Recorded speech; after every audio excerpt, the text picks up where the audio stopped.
Hey everyone, and welcome back to FSI DFS. I am McKinley412, and this video we're going to be looking at the 5-game early slate on Draftkings on Thursday. We're going to have a separate video out for the main slate as always, so make sure to check that one out as well. But before we get started here, make sure you hit that subscribe button. We get all the analytics and everything, and over half of you guys are not subscribed. So make sure to hit that subscribe button. It really does help us out in providing all this free content for you, including all these early slates that we've been getting some great feedback for. So hit that subscribe button, comment down below, thumbs up. It all really does help us. So let's just dive right in. Up at the top here, Carlos Rodon going up against Minnesota.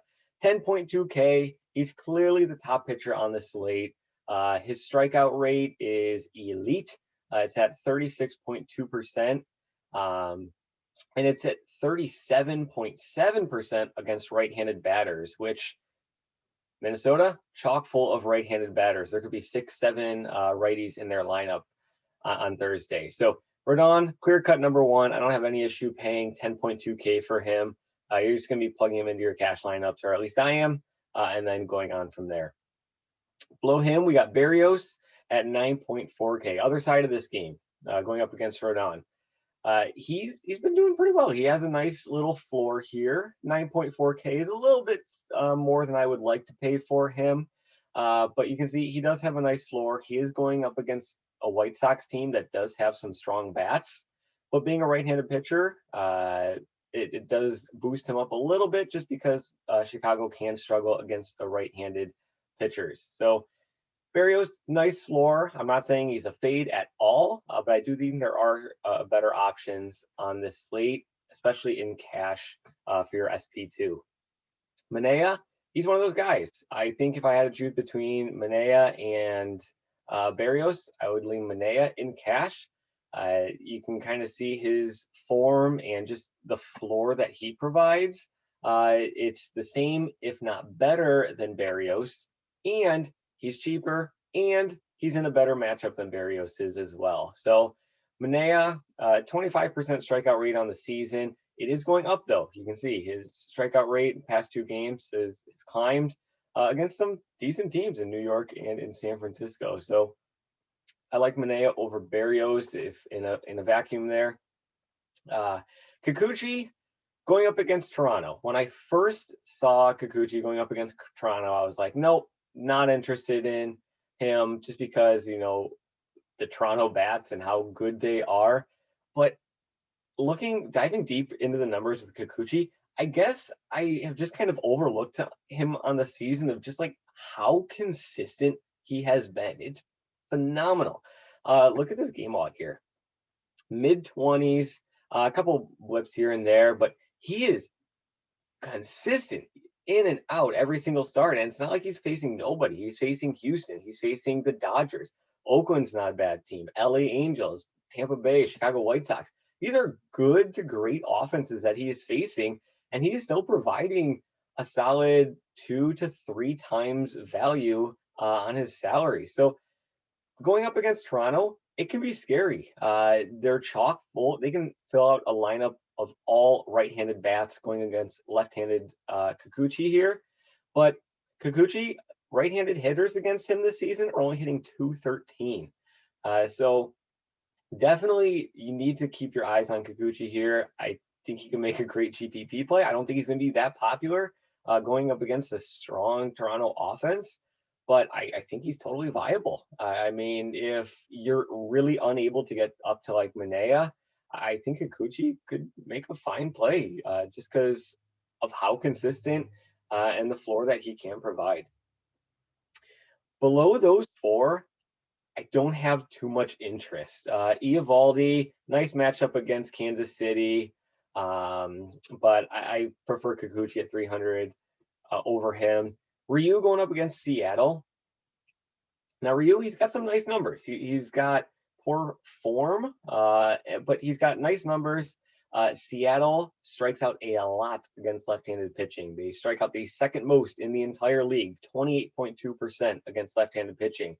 So that boosts Ryu up there. He's gotten a price decrease. We can see he was 5 figures just last month. So 7.5 now. The price is tempting on a pitcher of this caliber, but if you stick around and I start talking about the bats, you can kind of see there are some things that I am concerned with about Ryu in this matchup and in the ballpark. So I think for now, I'm going to be fading Ryu. Obviously, GPP, go for it. Seattle does strike out a lot, so he could have a boost in the strikeout total.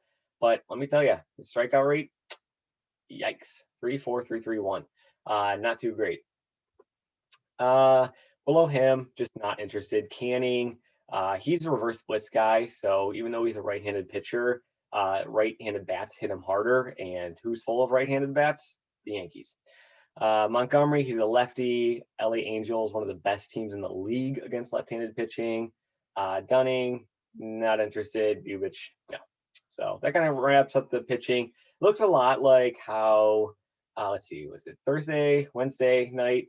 You just kind of, there was no pitching at the bottom. You just kind of had to throw in the studs up top, and that's kind of what we're doing here as well. Kind of just sticking with these four and not really paying attention too much to the bottom. But let's turn to the bats here. One team absolutely stands out as the clear top option on the slate, and that is Boston going up against Bubich for Kansas City.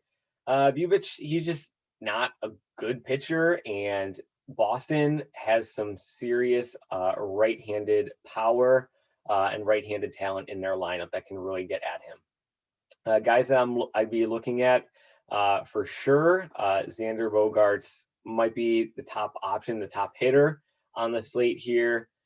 Even Renfroe, Kike, if he's leading off at 4.4K. JD Martinez, absolutely. Xander Bogaerts, I wrote down the numbers here. He's hitting 355 against left-handed pitching this season.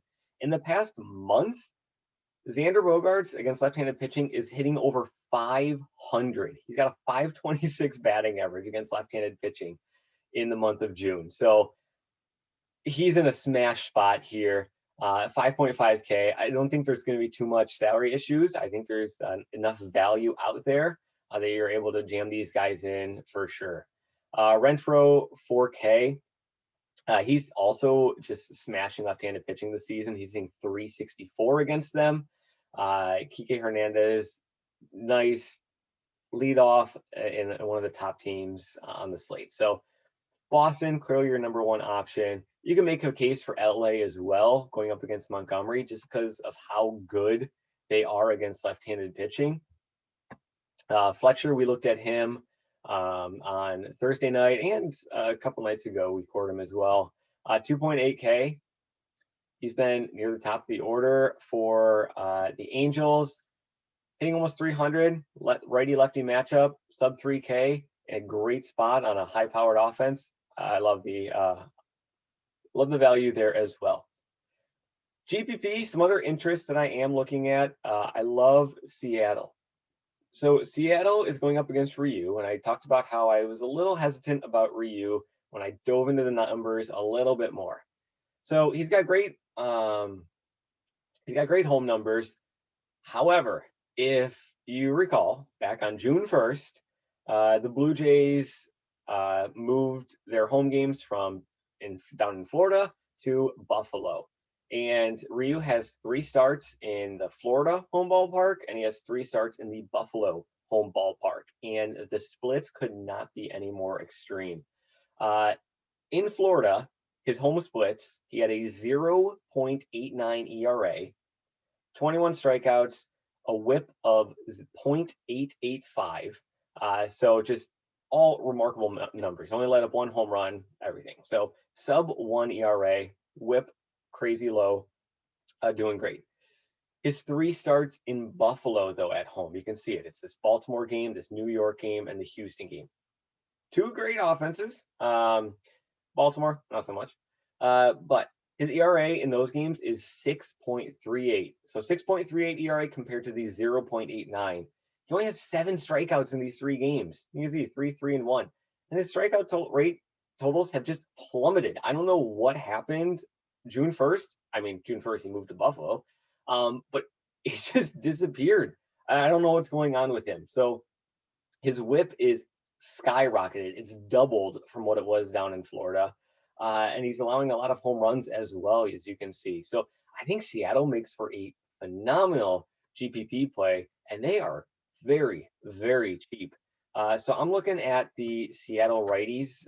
So looking at guys like Haniger, looking at guys like Moore, France, super cheap play. If he's in again, Torrance, he could be your super value play of the day. 2.3K. And look, if you just jam these guys in here and you throw in RODON at the top and you throw in, we'll just go KIKUCHI, why not? You're looking at 4.7K. You can easily get in some of those top Boston bats. So GPP, you don't have to have a full lineup of only like 4% owned plays. You can have the chalk plays, but just separate yourself in like one mini stack, or even just if you know everybody's going to be paying down a catcher, pay up your catcher. It only takes one small pivot to really separate yourself from the field. So I love Seattle. Kansas City is another team that I think can be a great GPP play as well, going up against EOVALDI. Let me pull him up here. So EOVALDI, he is a reverse splits pitcher. So he throws righty. So I'd be targeting the Kansas City righties in the lineup. But as you can also see, like while he does have decent games, he can throw up some serious duds. He had a poor game out against the same Kansas City lineup just the other week. So we know that this Kansas City team can get to EOVALDI. If you're a fan of patterns, I mean, if that means anything to you, it should not at all. Please don't take this seriously. But he's in line for a terrible game. But in all seriousness, I do think Kansas City righties can make for a nice mini stack in the GPP as well. Just some other things, New York Yankees, LA Angels. I think that this game here is going to have a lot of runs. Game stack, not out of the question here. Toronto, I want to get excited about them, but I think they can really struggle here against KIKUCHI. Boston cleared cash option, Kansas City GPP. Not interested in any Minnesota bats going up against RODON. Same with Chicago White Sox. I just don't have any interest in this game here. Oakland, I think, could be another safe cash play going up against Dunning. And Texas bats, not really too interested in there. So that kind of wraps things up here. So pitcher, you're going to stick up near the top. Bats, Boston is your clear #1 option. I think the Yankees Angels game is going to fly off, and top GPP play is going to be Seattle, and then probably followed by Kansas City. So make sure you check out our other video for the main slate. That'll be out later in the day today. But until then, enjoy your day. Hopefully you guys can enjoy a nice sunny day wherever you are. It is July now, and kind of heading into the weekend here, the July 4th weekend. So good luck in your contests, and we will see you in the next video.